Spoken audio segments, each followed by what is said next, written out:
Hey guys! So I'm a bit sluggish today. I didn't really get much sleep last night.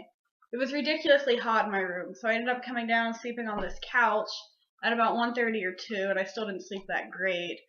I live in the attic, and apparently heat rises. I mean, who knew? But I guess that's why all the hot guys go up to the North Pole. I mean, Robert Peary, Richard Byrd. Am I right, ladies? Engage.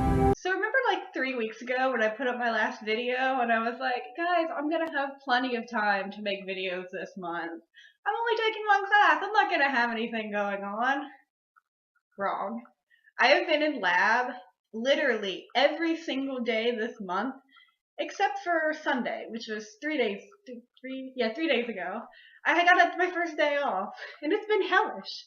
Like I only have actually 5 days in lab, but the rest of the time I'm trying to write a 100-page lab report in 3 days. So it sucks. So there's been a few days when I've only been there like 4 or 5 hours.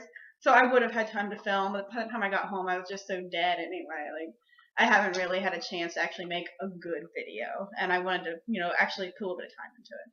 So today I'm reviewing Heart of Glory, and I actually watched this episode, I think it was 2 weeks ago, because it was like 2.5 weeks ago, I think. I was planning on, trying to get them up consistently, but it ended up not happening. I just haven't had the time. So I'm finally reviewing this today.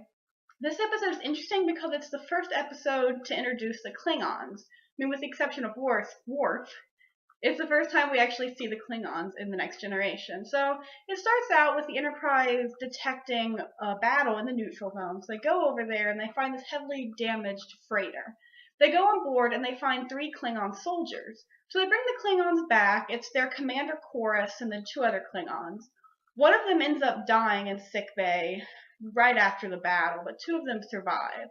And they tell the captain that they gotten passage on this freighter.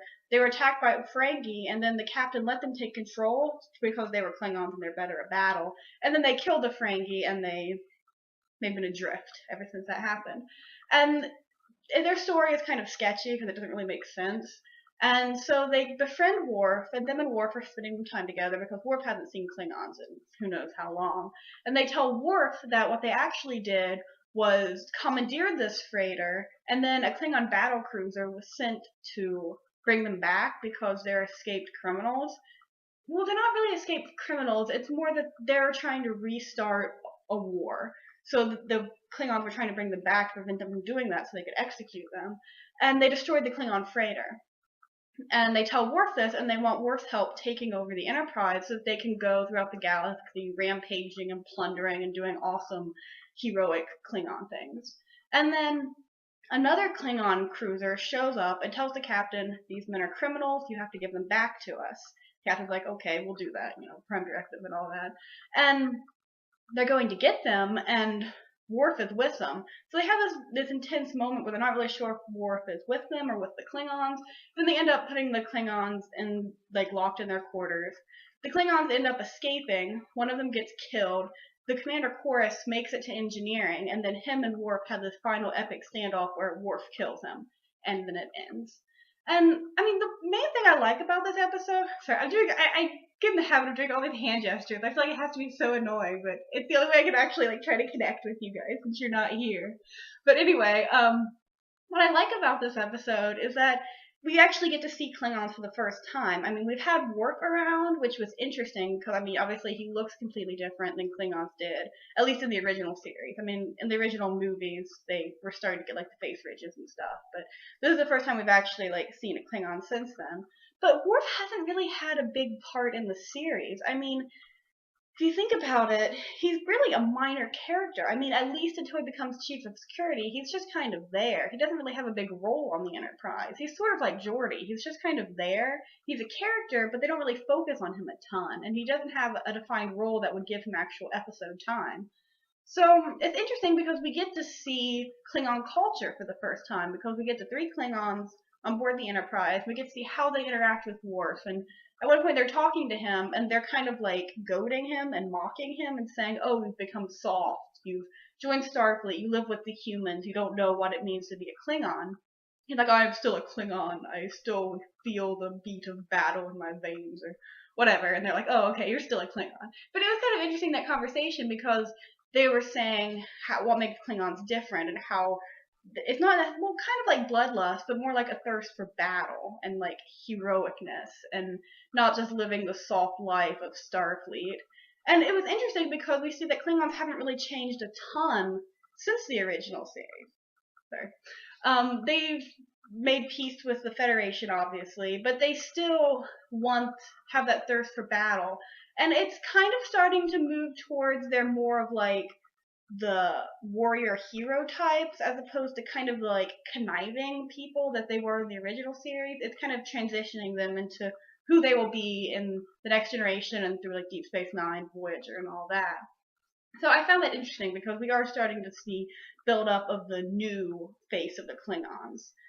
I also like that this is the first time we get any backstory on Worf. We don't know where Worf came from, why he's a Klingon in Starfleet. We don't know anything about him.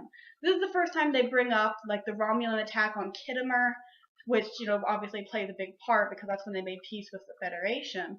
And then how Worf was found by a Starfleet officer. He was adopted. He grew up. I'm sorry, my nose really itches. He grew up on, apparently, with a farming colony, which I didn't know that. I thought he grew up on Earth. But he joined Starfleet with his stepbrother, and then it goes through all that. I was reading online, and it said that the first time we actually see Worf's adopted family, the Roshenkos, I think, was in season 4, which is in the episode Family, where we see everyone's families. But we don't actually see them until then, but this is the first time they even get mentioned. And I thought that was interesting because you kind of find out why Worf is here.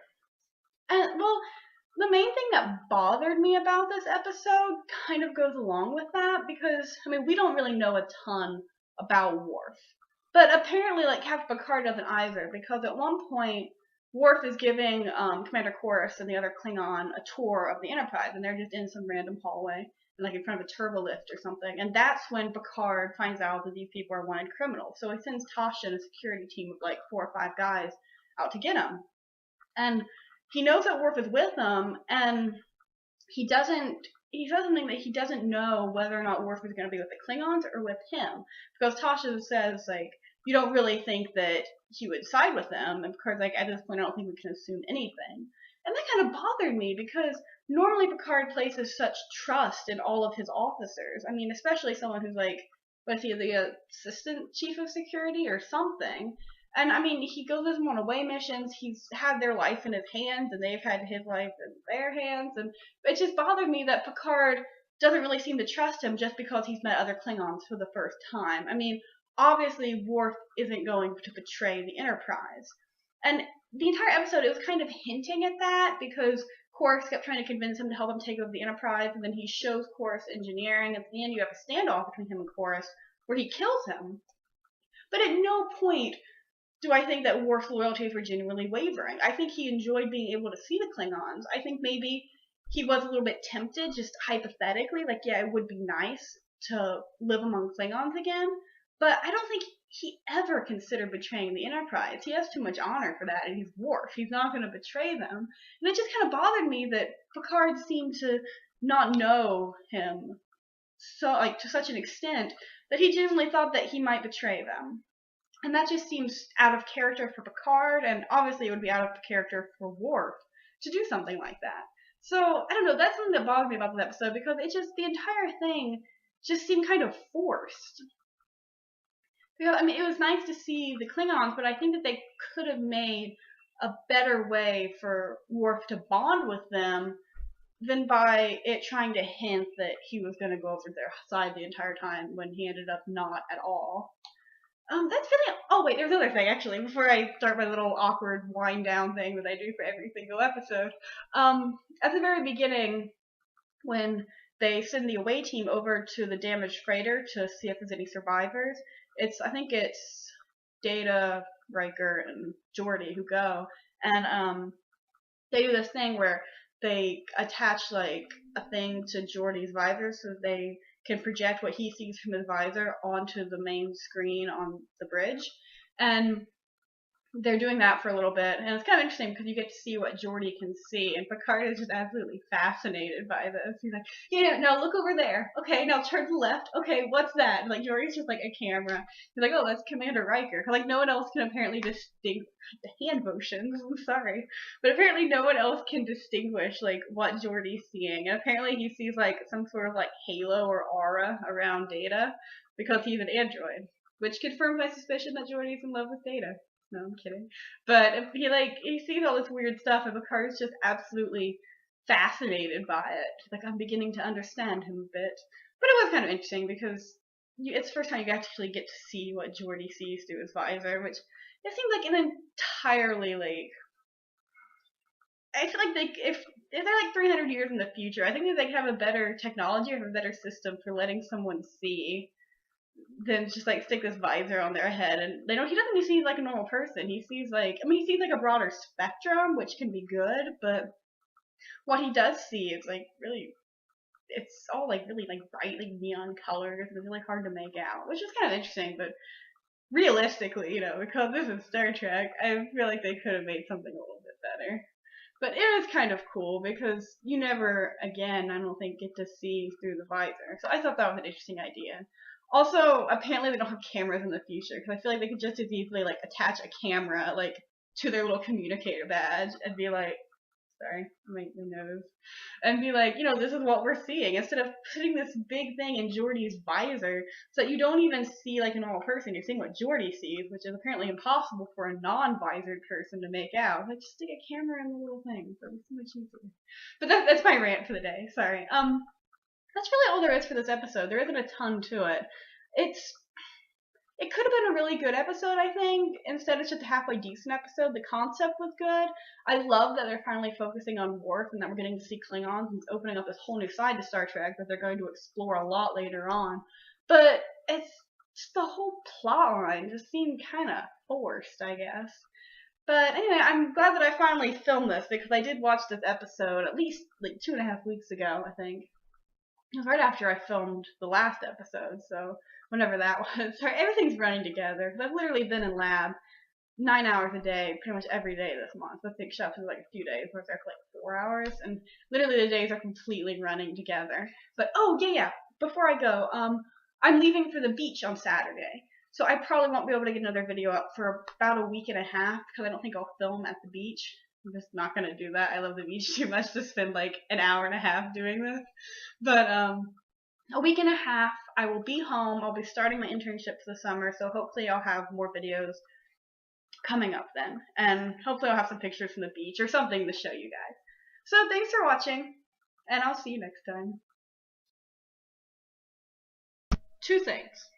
1, sorry about the terrible camera angle. Trying different filming locations, that apparently this one didn't work. 2, I just want to point out how much my filming and my talking technique has changed from my first episode where I was stuttering. Wow, I just disproved my point. I was stuttering every other word. I had like 20 awkward cuts to now where I'm rambling and giggling and doing awkward Worf and Picard impressions. And as my friend said, you never become more normal from making YouTube videos.